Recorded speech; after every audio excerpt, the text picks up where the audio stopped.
Yeah, yeah, yeah, yeah. Vida binem, Prophet Zulu.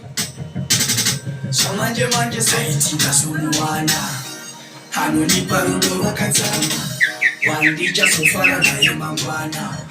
Wakandisia ndakati. Hapa mumoyo mangu. Baby pakutanga taizwanana. Shauya saiti kupesana.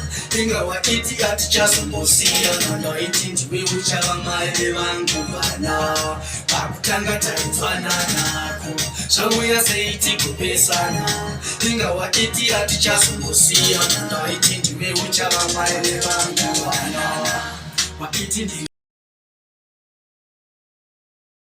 ndipana zvakaendako iwe bebe wanditakudza mutoro ndega usipo kundirembera chese chawainga ndaye kuitira wapindwa neiko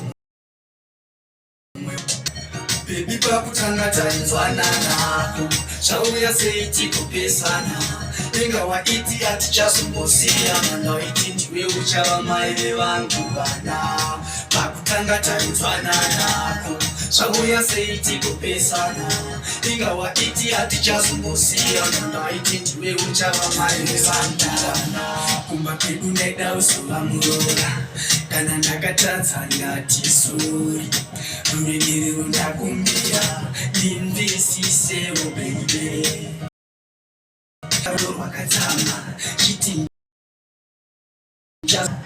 wakandisiya ndakati apa mumoyo mangu wanga wavashe pakutanga tafanana zvauya seiti kupesana ingawa ichazombosiyana ndaiti ndiwe uchava mai vangu vana pakutanga tafanana zvauya seiti kupesana ingawa iti atichazombosiyana ndaiti